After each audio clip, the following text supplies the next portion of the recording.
नमस्कार, म शान्ता दिदी। प्यारा भाइ बहिनीहरू, तपाईहरू सन्चै हुनुहुन्छ? के गरिरहनु भएको छ? कति धेरै दिन भइसक्यो है, तपाईहरूसँग कुराकानी पनि नभएको जस्तो लाग्दैछ मलाई त। तपाईहरू घरमा बस्नु भएको पनि निकै दिन भइसक्यो होला। सन्चै हुनुहुन्छ सबैजनालाई? म हेलो भन्छु, हात उठाएर हाई भन्नु होला है, सन्चै छ कि छैन भनेर मैले तपाईहरूलाई थाहा पाउँछु। ल, अब हाम्रो कार्यक्रम अर्थात् टेली स्कुल नेपाल कार्यक्रम चाइल्ड नेपाल, कन्सोर्टियम नेपाल र एसडिजी स्टुडियोको संयुक्त प्रस्तुतिमा सञ्चालन भएको कार्यक्रम हो। अनि यो कार्यक्रमलाई सहयोग गरेको छ वी वर्ल्ड जीबीसी अनलसले।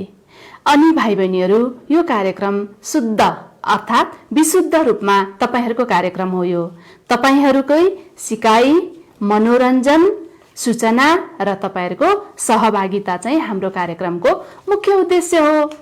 अब म आज तपाईहरूलाई एउटा रमाइलो खेल खेलाउँछु। ल, तपाईहरू घरमा बसेर पनि खेल्न सक्नुहुन्छ। तपाईहरू अहिले सबैजना घरमा बसिरहनु भएको छ र घरमा बसिरहेको बेलामा तपाईको घरबाट कौसीमा, छतमा अथवा आँगनमा अथवा कुनै अग्लो ठाउँमा कहाँनिर चाहिँ सबैभन्दा धेरै हावा लाग्छ त्यहाँनिर उभिनुस् है त।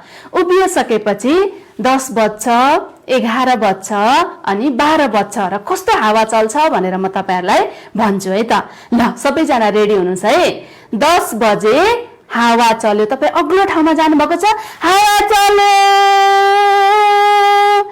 11 बज्यो, हावा चल्यो। 12 बज्यो, हावा चल्यो, हावा चल्यो। ल, हेर्नुहोस् है त, कस्तो लाग्यो तपाईहरूलाई? मजाले जिउ पुरै हल्लाएर नाच्न सक्नुहुन्छ। धेरैजना साथीहरूको बिचमा हावा चलेको एक्टिङ गर्न सक्नुहुन्छ। अब आज हाम्रो कार्यक्रममा तपाईहरूलाई हामी कथा वाचन गरेर रमाइलो अथवा मनोरञ्जन दिँदैछौँ। तपाईहरू कथा सुन्न कतिको मनपर्छ तपाईहरूलाई? तपाईहरू वाचन पनि गर्नुहुन्छ होला कथा। तपाईहरूले जानेको कथाहरू भन्नुभयो भने हुन्छ। र आज तपाईहरूलाई कथा सुनाउनुहुन्छ मन्जु गेवालीले। उहाँको कथाको शीर्षक छ आँप खाने उल्लु। उल्लु थाहा छ तपाईहरूलाई? ल, कस्तो है, उल्लुले पनि आँप खाँदो रहेछ। अब कथामा हामी सुनौ, उल्लुले आँप खान्छ कि खाँदैन।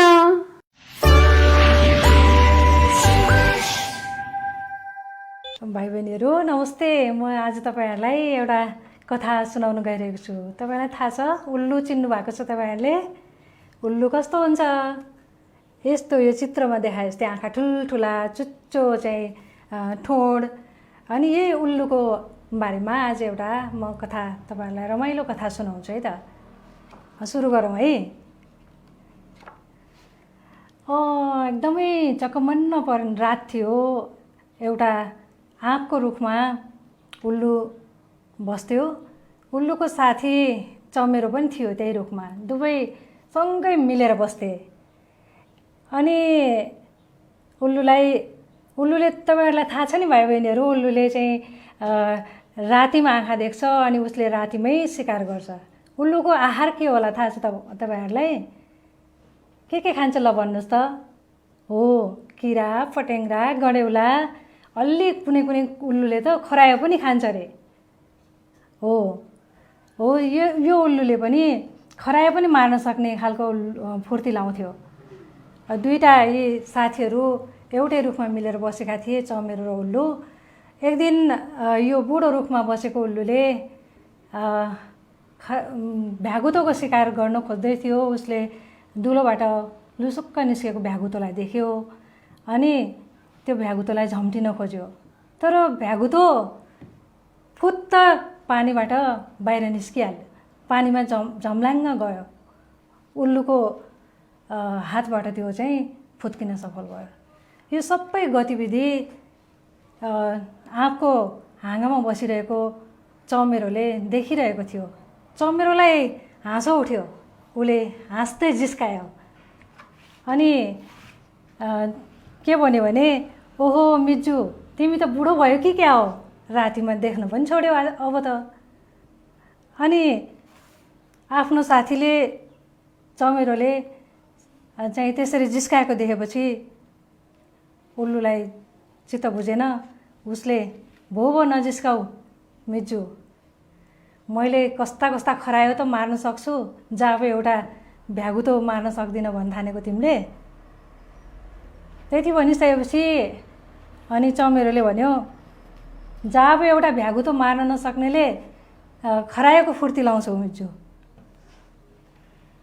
भनिसकेपछि चाहिँ उल्लुलाई साह्रो पिर पर्छ। अनि चमेरोको कुरा सुनेर उल्लुलाई रिस पनि उठ्छ, तर भित्रभित्रै उसलाई चस्स हुन्छ।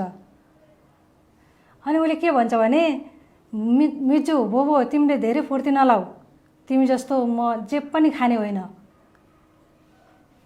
मलाई तिमीले चाहिँ फलफुल खाएर बाँच्न सिक भनेर भन्नु पर्दैन त्यसरी। भनिसकेपछि अनि के भन्यो होला त उल्लुले आफ्नो साथी चमेरोलाई। उल्लुले पनि आफ्नो टाउकोलाई एकचोटि फनक्क घुमायो। देख्नु भएको छ उल्लुले कसरी टाउको घुमाउँछ? जूमा देख्नु भएको छ है, उसले आफ्नो टाउकोलाई एक फन्का घुमाउन सक्छ फनक्क। हो त्यस्तै गरेर फनक्क उसले त्यो टाउको घुमायो। अनि त्यत्तिकैमा उसले चाहिँ खेतमा एउटा मुसोलाई देख्यो। अनि त्यो मुसोलाई देखिसकेपछि उसले एक छलाङ लगाएर त्यो मुसोलाई च्याप्प समात्यो। देख्यौ त मिजु, मैले कसरी मार्दो रहेछु शिकार। तिमीले जे भने पनि, तिमीले मलाई फलफुल खाएर बाँच भनेर जिस्काए पनि मलाई किसानहरूले कति मन पराउँछन्। म त किसानको साथी पो हुँ, किसानको सहयोगीको रूपमा किसानहरूले मलाई चाहिँ किसानको साथीको रूपमा लिन्छन्, थाहा छ। अनि त्यति भनिसकेपछि ओहो कस्तो फुर्ती लाग्यो यसले भनेर फेरि चमेरोले के भन्यो होला। चमेरोले भन्यो, फल खाएर हेर न त एकचोटि, फल खाएर हेर न, थाहा पाउँछौ भने। यो आँपको स्वाद तिमीले कहिले चाहेका छौ र? सधैँभरि मुसा र भ्यागुता कहाँ पाइन्छ र? फल पनि खान सिक्नुपर्छ साथी। अब त्यो कहिले पनि फलफुल नखाएको उल्लुलाई चमेरोले फल खाएर हेर न भनेर भनिसकेपछि उसलाई चाहिँ आफ्नो आत्मस्वाभिमानमा अलिकति चाहिँ धक्का पुगे जस्तो लाग्छ। उसलाई पिर पर्छ के। अनि किनभने ऊ त मांसाहारी हो, उसले फल खाँदैन, तर यहाँनिर चमेरोले फल खाऊ भनेपछि उसलाई अलि हेपे जस्तो लाग्छ। अनि त्यसपछि चाहिँ फल खाएर भन भनेपछि चाहिँ बस भनेपछि तिमी त त्यसै रिसायौ मिजु, चमेरोले भन्यो। कुरै बुझ्दैन रहेछौ, समयअनुसार चल्नुपर्छ। सधैँ चाहिँ मासु नै भ्यागुता नै तिम्रो चाहिँ आहार कहाँ भेटिन सक्छ त? फलफुल भए त यी रुखका टुप्पाहरू हेर, यहाँ आँप कति फल्या छन्, तिमीले खाएर त हेर न एकचोटि, सधैँ पाइँदैन नि मुसा र भ्यागुता। उसले चाहिँ भनिसकेपछि उसलाई के लाग्छ भने चमेरोले फेरि हाँसेर उसलाई जिस्काउँछ। रात एकदम ढलिसकेको थियो भाइ बहिनीहरू। चमेरो हाँसेको आवाजले वनै थर्कियो। हा हा हा हा हा हा हा गरेर त्यो चाहिँ वन थर्किने गरी हाँस्यो चमेरो। यसरी हाँस्दाखेरि सबै त्यो रातिमा बास बसेका चराचुरुङ्गीहरू पर भाग्न थाले। बास बसेका चराहरू सतर्क भए। झ्याउकुरीहरू पनि, गीत गाउन थालेका झ्याउकुरीहरू पनि डराएर गीत गाउन छोडे।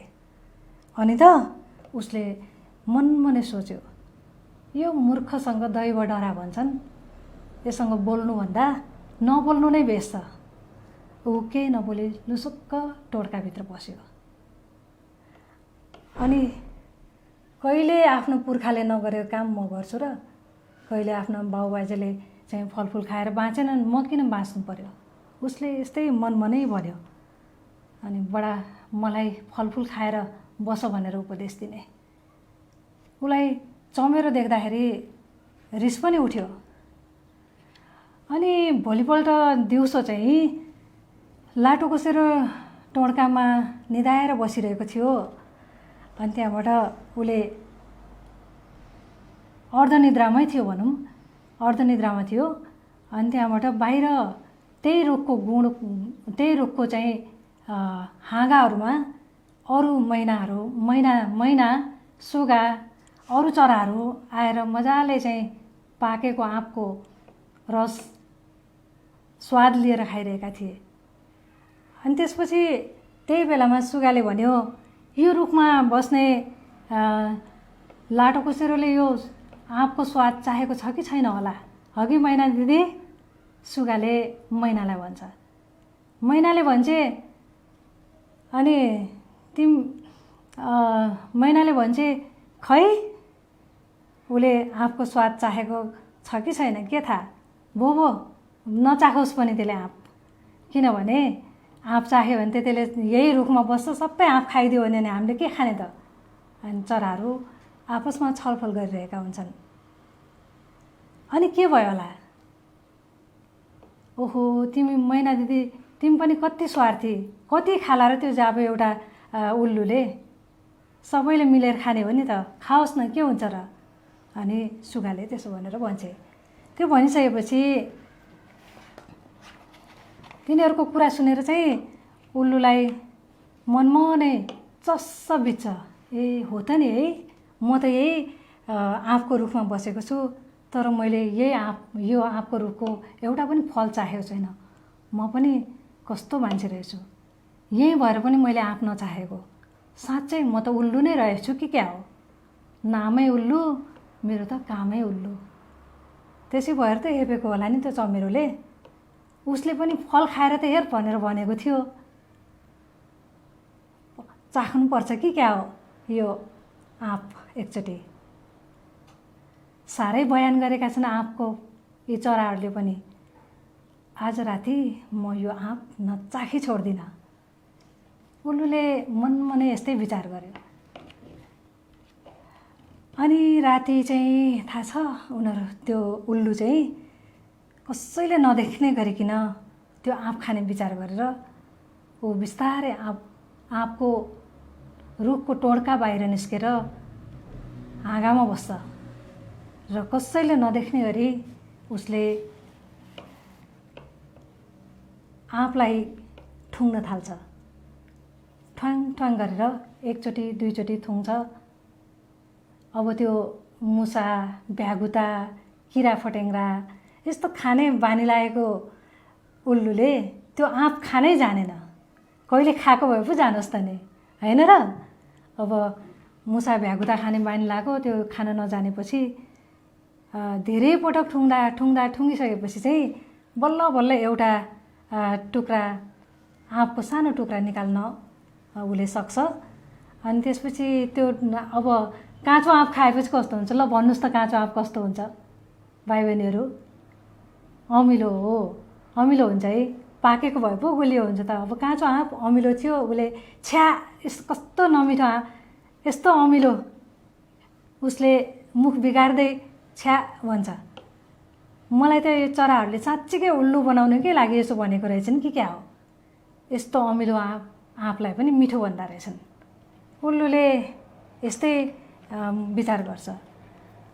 अनि उसको आवाज सुनेर उसले चाहिँ यस्तो अमिलो छ्या भनेको सुनेपछि लाटोकोसेरो ले त्यसो भनेको सुनेपछि उल्लुलाई लाटोकोसेरो पनि भन्छन् है भाइ बहिनीहरू, थाहा छ? उल्लुको अर्को नाम लाटोकोसेरो पनि हो। अब त्यो उल्लुको कुरा सुनेपछि नजिकै हाँगामा बसिरहेको चमेरोले उसको आवाज सुन्छ अनि फेरि हाँस्दै भन्छ, किन एक्लै फतफताइरहेको मिज्जू? चमेरोले आफ्नो साथी उल्लुलाई सोध्छ। बदमास चराहरूले आँप मिठो हुन्छ भनेर मलाई उल्ल्याएका पो रहेछन् मिज्जू, हेर न। हुन त तिमीले पनि मलाई फल चाखेर त हेर भनेर भनेका थियौ, त्यही भएर मैले यो आँप चाख्ने विचार गरेँ, तर यो आँप त साह्रै अमिलो रहेछ। छ्या, उसले फेरि मुख बिगार्दै भन्यो। त्यसो त तिमीले फल खाएर त हेर भनेका थियौ नि, तर त्यही भएर मैले चाहिँ यो आँप चाख्न खोजेँ, अमिलो रहेछ। अब तिमी मासु खाने चराले कहिले फलफुल चाहेको भए पो तिमीलाई थाहा हुन्थ्यो त आफ्नो यो आँप कस्तो छ भनेर। अब काँचो आँप खाएपछि अमिलो नभए के हुन्छ त? तिमी पनि कस्तो उल्लु रहेछौ। पाकेको हेर न त्यहाँ कस्ता पहेँला पहेँला पाकेका आँप छन्। तिमीले त्यो पाकेको आँप खानु पर्दैन, काँचो खाएपछि त अमिलो भइहाल्छ नि। तिमी साँच्चीकै उल्लु रहेछौ, यति पनि छुट्याउन जानेनौ। चमेरोले फेरि उल्लुलाई हेप्दै भन्यो। अनि त्यसपछि ऊ चाहिँ अलि जङ्गलतिर उड्यो। बिहान पख अझै लाटो कोसेर लाग्यो, साँच्चै म त साँच्चै नै उल्लु रहेछु कि क्या हो, किन मलाई यति चाहिँ हेपेका साथीहरूले। अनि उसले विचार गर्यो, फेरि हाँगाबाट यसो हेऱ्यो तलतिर, तल भुइँभरि पनि पाकेका आँप छन्। अलि माथि हाँगामा उसले हेऱ्यो, हाँगामा हेर्दा पनि त्यहाँ अलि पहेँला पहेँला आँपहरू देख्यो। अनि त्यो पहेँलो आँप देखिसकेपछि उसले त्यही पहेँलो आँप ठुङ्न खोज्यो। एउटामा ठुङ्ग्यो, त्यो ठुङ्गेपछि त्यो ठुङ्गेको पाकेको आँप फ्यात्त भुइँमा झऱ्यो। अर्कोमा ठुङ्न खोज्यो अनि त्यो पनि भुइँमा झऱ्यो। 2-3टामा त्यसरी ठुङ्गिसकेपछि आँपहरू झरे। अनि यसो तल हेरेको, भुइँभरि पाकेका आँप छन्। ए पाकेका आँप त तल भुइँमा पो हुँदो रहेछन् भनेर ऊ तल भुइँमा झर्छ। भुइँमा झरेर अनि धेरैवटा भुइँभरि पाकेका आँपमध्ये उसले एउटा आँपमा ठुङ्ग्यो। अनि ठुङ्गिसकेपछि त्यहाँबाट उसलाई त त्यो आँपमा राता कमिला रहेछन् के। अनि त्यो राता कमिला सबै उसले ठुङ्दाखेरि त उसको नाकमा, उसको मुखमा, कोही कानमा, कता कता पसे। अनि ती कमिलाले टोकेपछि उल्लु अय्या र हात्थु गर्दै चिच्याउन थाल्यो। अय्या अय्या हात्थु, मलाई कमिलाले टोक्यो अय्या गर्दै चिच्याउन थाल्यो। अनि चिच्याइसकेपछि अनि उसको चिच्याहाट सुनेपछि उसको साथी चमेरो फेरि आयो। होइन मिजु, के भयो फेरि, तिमी किन चिच्याइरहेको, के भयो भन त भन्दाखेरि अनि उसले भन्छ, उल्लुले, म त मरेँ नि, मलाई त कमिलाले टोक्यो। उसले चिच्याएर भनिसकेपछि, हेर मिजु, तिमीले पाकेको आँप खान भनेको होइन, पाकेको आँप खाँदा हेर मेरो के गति भयो यस्तो, सबै कमिलाले टोकेर मलाई मार्न लाग्यो। अय्या गर्दै उसले हात यसरी यसरी टकटकाउँछ, मुखमा छुन्छ, नाकमा छुन्छ। अनि त्यहाँबाट आत्तिएको त्यो साथी आत्तिएको देखेपछि चमेरोले आफ्ना लामा लामा नङ्ग्राले साथीका कमिलाले टोकेको ठाउँमा यसरी कोतारेर निकालिदिन्छ। अनि निकालिदिइसकेपछि अनि उसले भन्छ, अब यस्तो यो तल भुइँमा झरेको कमिला लागेको यो कति दिनदेखि झरिरहेको आँप, अनि तिमीले त्यो खाने हो त? रुखमा पाकेको पो छानेर खानुपर्छ, भुइँमा झरेको खान कसले भनेको थियो तिमीलाई? चमेरोले उसलाई भन्छ। अनि तिमीले भनेको होइन त पाकेको खानुपर्छ भनेर? पाकेको आँप खाँदा मेरो यो गति भयो। लाटोकोसेरो उल्लुले चाहिँ भन्छ, आफ्नो जिउ सुमसुमाउँदै, अनुहार सुमसुमाउँदै अय्या गर्दै मलिन अय्या अय्या गर्दै भन्छ। अनि त्यो भनिसकेपछि तिमीलाई कसले भुइँको खानु भनेको थियो र? खसिरहेका आँप खाने होइन नि त, रुखकै पाकेको आँप चाहेको भए बल्ल थाहा पाउँथ्यो। त्यति भनिसकेपछि उसले दुवै साथीहरू हाँगामा जान्छन्। अनि हाँगामा गएर उसले चाहिँ सिकाउँछ चमेरोले, ऊ त्यो पाकेको खाऊ त कति मिठो छ भनेर। अनि त्यसपछि उल्लुले गएर एउटा हाँगामा पाकेको आँप रोजेर उसले ठुङ्छ। ठुङ्गेर खाँदाखेरि उसलाई त्यो आँप एकदम मिठो गुलियो लाग्छ। आँप पाकेको आँप मिठो हुन्छ है। अब आँपको सिजन पनि आइरहेको छ भाइ बहिनीहरू। अब बजारमा आँप आउँछन् छ्यापछ्याप्ती। अब साउन यो अब चाहिँ यो ठ्याक्क आँपको सिजन हो। अब यति बेला बजारमा आँप जति पनि पाइन्छन्। तपाईँहरूलाई पनि मनपर्छ है आँप पाकेको हो। त्यस्तै उसले पनि त्यो पाकेको आँप उसले रोजेर खान्छ। खाँदाखेरि उसलाई त्यो गुलियो पाकेको आँपको रस असाध्यै मिठो लाग्छ। अनि उल्लुलाई यो आँपको नयाँ स्वाद चाख्न पाउँदाखेरि निकै खुसी हुन्छ। उसले आफ्ना 2 जोडी पखेटा यसरी फडफड फडफड गर्दै हल्लाएर आफ्नो खुसी व्यक्त गर्छ। चमेरोले पनि प्रसन्न भएर आफ्नो साथीलाई के भन्छ, हेरिराख्छ। देख्यौ त कस्तो मिठो हुने रहेछ, चाह्यौ नि फल, मैले पहिल्यै भनेको होइन।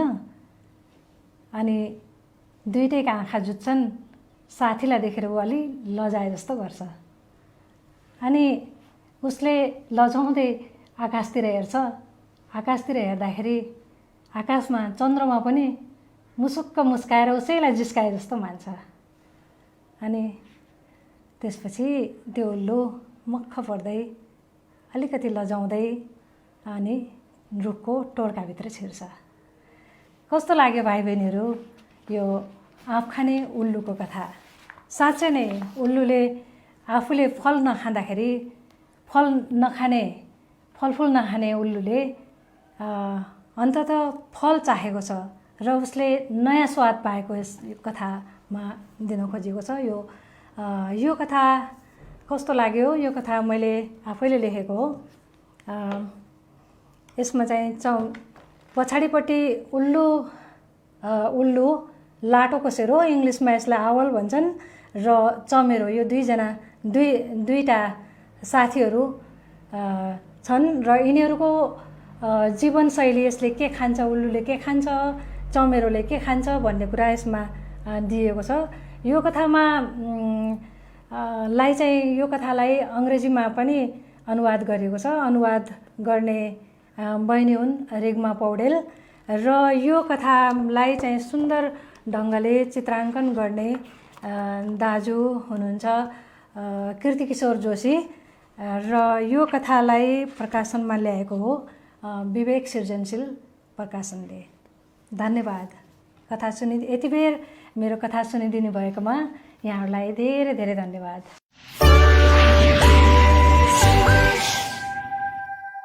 भाइ बहिनीहरू, तपाईँहरूले कथा सुन्नुभयो। कस्तो लाग्यो तपाईँहरूलाई? आँप खाने उल्लुको कथा। उल्लुले पनि आँप खाँदो रहेछ, तपाईँहरूले थाहा पाउनुभयो? तपाईँहरूलाई पहिला नै थाहा थियो आँपले उल्लु खान्छ, सरी उल्लुले आँप खान्छ भनेर। कस्तो है, बोल्दा बोल्दै उल्लुले आँप, आँपले उल्लु भयो। तपाईँहरूले फास्ट भन्नुहोस् त, उल्लुले आँप, आँपले उल्लु, उल्लु आँप, आँप उल्लु भन्नुहोस् त, के हुन्छ भन्दा भन्दै कहिलेकाहीँ गल्ती हुनसक्छ होइन, जिब्रो लटपटिन्छ छिटो छिटो बोल्दाखेरि। अनि यो चाहिँ तपाईँहरूलाई यो कथा सुनेर कस्तो लाग्यो त? उल्लुले आँप खायो अन्तिममा होइन। हामी पनि त्यस्तै केही कुरा गर्नको लागि गर्दिन, हुँदैन, सक्दिन भन्छौँ नि हामी, तर पछि गरेपछि सकिँदो रहेछ यो कुरा गर्न त, यो कुरा गर्न सहज हुँदो रहेछ भनेर हामीहरूलाई पनि लाग्न सक्छ। अब भाइ बहिनीहरू, आज हामीले तपाईँहरूलाई कथा वाचन गरेर पनि सुनायौँ। अब तपाईँहरू जस्तै भाइ बहिनीहरूको पालो छ। तपाईँहरू जस्तै भाइ बहिनीहरूले हामीलाई कार्यक्रमप्रति शोभा बढाउनको लागि अथवा हाम्रो कार्यक्रमलाई शोभा बढाउन र तपाईँहरूलाई पनि उहाँका प्रतिभाहरू देखाउनको लागि उहाँहरू आउँदै हुनुहुन्छ। प्रजना अधिकारी र त्रिदेव पौडेल के गर्नुहुन्छ उहाँहरूले? हेरौँ है त उहाँहरूलाई।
कक्षामा पढ्छु। मेरो स्कुलको नाम ज्ञानकुञ्ज हो। अहिले चाहिँ म नेपालमा लकडाउन भएको छ। यही समयमा मैले एउटा प्रोजेक्ट गरेको छु। त्यो प्रोजेक्टको नाम चाहिँ कृषि घर भन्ने छ। हो, त्यो कृषि घर मैले आज कसरी बनाएँ त्यसको बारेमा छलफल गर्नेछु। कृषि घर मैले पहिला यसरी कृषि घर बनाएँ, त्यसपछि मैले यहाँ जनावरहरू राखेँ। त्यहीदेखि हजुरले देख्न सक्नुहुन्छ यहाँ मैले भेडा राखेको छु, कुकुर राखेको छु, कछुवा राखेको छु, हाँस, सर्प, बिरालो, चराहरू, माछा सबै यहाँ लगभग सबै एनिमल्सहरू मैले जनावरहरू राखेको छु। र यहाँनिर कृषि सम्बन्धी खेतमा युज हुने सामानहरू पनि राखेको छु। हलो, जुवा, यहाँ उहाँहरू किसानहरू हुनुहुन्छ। यहाँनिर पुरै हरियाली छ। त्यही भन्दै म आज कृषि सम्बन्धी केही कुरा भन्न चाहन्छु। कृषि भनेको हाम्रो उपत्कालीन चिज हो। त्यसलाई चाहिँ हामीले राम्रो मेरो जीवन हो भनेर मान्नुपर्छ। जो कि यहाँनिर हरियाली नभए हामी बाँच्नै सक्दैनौँ। सास कहाँबाट फेर्ने होइन? पानी बिना हामी बाँच्न सक्दैनौँ। पानी जतन गर्नुपर्छ, रुखहरू काट्नु हुँदैन भन्ने हो। अनि मान्छेहरूले यत्तिकै पानीहरू खेर फालिरहेको हुन्छ, रुखहरू काटेर के बनाइरहेको हुन्छ। तर म चाहिँ भन्छु यसरी रुखहरू नकाट्नुहोस्, पानी जतन गर्नुहोस्, त्यही नै हाम्रो जीवन हो। त्यही भन्दै म आज नेपाल सरकारलाई भन्न चाहन्छु कि कृपया यस्तो कामको लागि बजेट छुट्याएर यस्तो काम गर्नुहोला र यस्तो काम गरेपछि हामीलाई भन्नुहोला। हामीले पनि सहयोग गर्छौँ र हामीले पनि आवाज उठाएर यस्तो काम गर्न नेताहरूलाई सहयोग गर्नुपर्छ। र अहिले एउटा खास कुरा भन्न चाहन्छु। अहिले नेपालमा मात्र होइन, विश्वभरि कोरोना भाइरसको महामारी चलेको छ। त्यो महामारीको दबाई नभेटेर विद्वानहरू खोज्नमा लागिरहनु भएको छ। त्यति बेलासम्म हामीले त्यसको जो कि अहिले टेलिभिजनहरूमा, रेडियोहरूमा भनिरहनु भएको छ हो, त्यो हामीले सुनेर गरेर त्यो गर्यो भने हामी कोरोना भाइरसबाट बच्न सक्नुहुन्छ। त्यही भन्दै सबैजना कोरोना भाइरसबाट बच्नुहोस्, आफूलाई बचाउनुहोस्, अरूलाई पनि बचाउनुहोस्। त्यही भन्दै म बिदा चाहन्छु। धन्यवाद।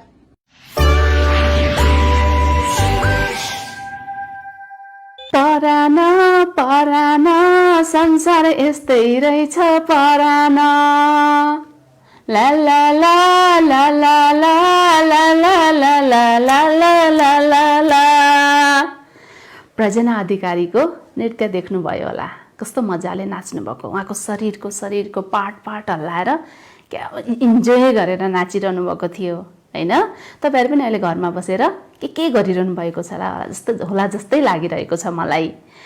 अनि त्रिदेव पौडेलले चाहिँ परियोजना कार्य, प्रोजेक्ट वर्क भन्छौँ नि हामी। के हो त प्रोजेक्ट वर्क भनेको?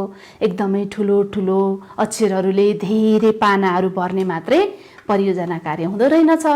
घरमै बसेर पनि बाबा आमाको सहयोग लिएर हामी धेरै काम गर्न सक्दो रहेछौँ। सिकाइ कति धेरै भइरहेको छ अहिले तपाईँहरूलाई, मलाई त्यस्तै लाग्दैछ। अनि उहाँले चाहिँ कृषि घर बनाउनु भएको छ, जनावरहरू राख्नु भएको छ, अनि त्यसपछि कृषिसँग सम्बन्धित धेरै कुराहरू पनि राख्नु भएको छ। त्यसबाट पनि हामीले सिक्न सक्छौँ। अब आज भाइ बहिनीहरूलाई म एउटा अर्को कुरा पनि बताउँदैछु। तपाईहरूलाई आज हाम्रो साम्भवी सुवेदीले हाम्रा अधिकार अथवा तपाईहरूका अधिकार, बाल अधिकारका कुराहरू गर्नको लागि उहाँ आउँदै हुनुहुन्छ। बाल अधिकार हाम्रो जुन पोषण, स्वास्थ्य, शिक्षा, हेला, दुर्व्यवहार जस्ता कुराहरूबाट हामीलाई अगाडि भन्नुपर्दा पोषण, स्वास्थ्य, शिक्षा, जन्मने अधिकार हुन्छ हाम्रो, शिक्षा पाउने अधिकार, स्वास्थ्य सम्बन्धी अधिकारहरूबाट वञ्चित गर्न पाइँदैन बालबालिकाहरूलाई। त्यस्तै गरेर मनोरञ्जन पनि हुनुपर्छ भनेर हामीले हाम्रो उद्देश्यमा पनि राखेका छौँ। सिकाइ, सूचना, अनि त्यसपछि मनोरञ्जन र सहभागिता भनेर पनि राखेका छौँ। त्यो पनि बाल अधिकारकै कुराहरूभित्र पर्छ। र आज चाहिँ साम्भवीले तपाईहरूलाई यो बाल अधिकार महासन्धिका धाराहरू र यो कसरी आयो, कहाँबाट आयो र कसरी सुरु भयो र यसलाई कसले सजिलो सहज रूपमा हाते पुस्तिकाको रूपमा पनि तयार गरेको छ भन्ने विषय लिएर आउँदै हुनुहुन्छ साम्भवी सुवेदी।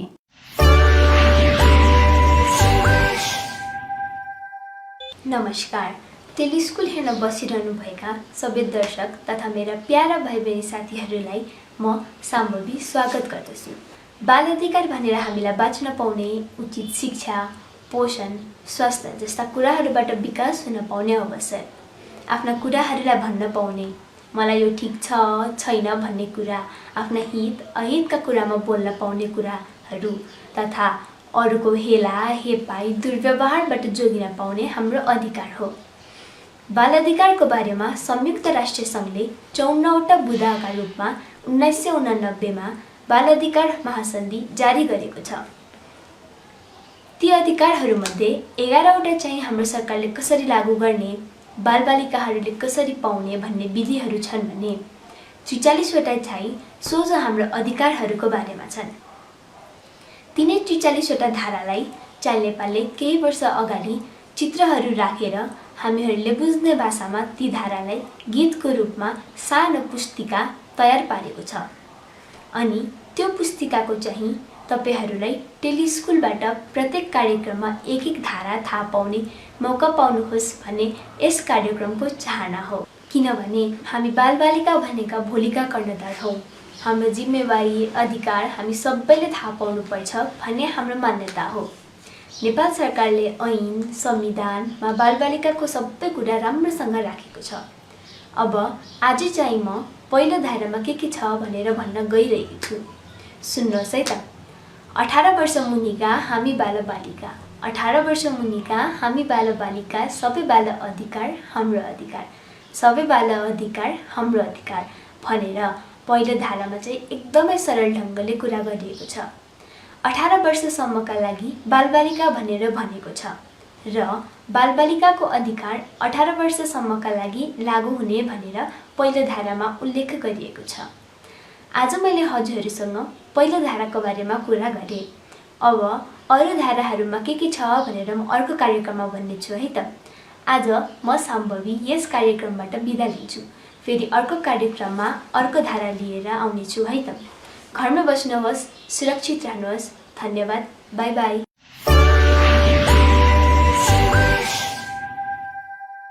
भाइ बहिनीहरू, तपाईहरूले बाल अधिकार महासन्धिको धारा 1 आज सुन्नुभयो हैन? के रहेछ त त्यो धारामा? तपाईहरूले यो सुनिरहेको कुरा थियो अथवा नौलो कुरा थियो अथवा तपाईहरूको व्यवहारमा पनि लागू भएका थिए यी कुराहरू। तपाईहरू याद गर्नुहोस् है त अबदेखि। हामीले पाएको जुन यो अधिकार छ, हामीलाई जुन माया दिनुभएको छ, हामीलाई बाबाआमाले शिक्षा दिने अधिकारहरू दिनुभएको छ, यो त बाल अधिकारका कुराहरू पो रहेछन् भन्ने कुरा पनि तपाईहरूले थाहा पाउनुहुनेछ।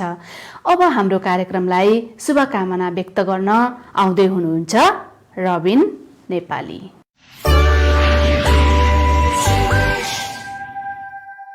नमस्ते, म रबिन नेपाली, सिनेट नेपालको महासचिव। यतिखेर म तपाईहरू समक्ष शुभकामनाका केही शब्दहरू बोलौँ भनेर उपस्थित भएको छु।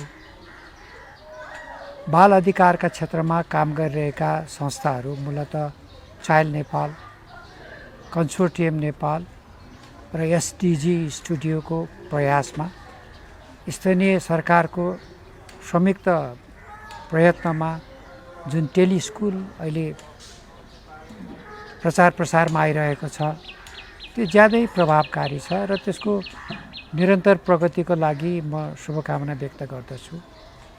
र भाइ बहिनीहरू, तपाईहरू यतिखेर स्कुलबाट अलग हुनुहुन्छ। तपाईहरूलाई चाहिने औपचारिक शिक्षाहरू अनौपचारिक माध्यमबाट यो टेलिस्कुलले असाध्यै सरल तरिकाले रमाइलो गर्ने तरिकाले सिकाइरहेको छ। त्यसैले तपाईहरू सहभागी हुनुहोस्, सिक्ने प्रयासमा लाग्नुहोस्। र यो अभिभावकज्यूहरूलाई पनि मेरो अनुरोध हो, तपाईहरू पनि बालबालिकाहरूसँगै कुनै न कुनै रूपमा संलग्न हुनुहोस् र बालबालिकालाई कसरी यो टेलिस्कुल चाहिँ प्रभावकारी हुनसक्छ भन्ने कुराहरू उनीहरूलाई सिकाउनुहोस्। र यसमा हेरेका कुराहरूमा तपाईँलाई केही कुराहरू सुधार गर्न मन लागेको छ भने यसै मार्फत तपाईँ जानकारी दिन सक्नुहुन्छ, ताकि स्कुलले अझ परिमार्जित कार्यक्रमहरू गर्न सकोस् र सबै यसबाट लाभान्वित हुन सकोस्। हस्, धन्यवाद।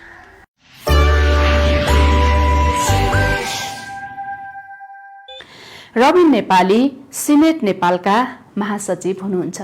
उहाँले अहिलेको परिस्थितिमा पनि बालबालिकाहरूको उत्सुकता पूरा गर्नको लागि टेली स्कुल नेपालले ल्याएको कार्यक्रमप्रति उहाँले गर्व गर्दै धेरै राम्रो छ र बालबालिकाहरूको लागि उपयोगी छ भनेर भन्नुभएको छ।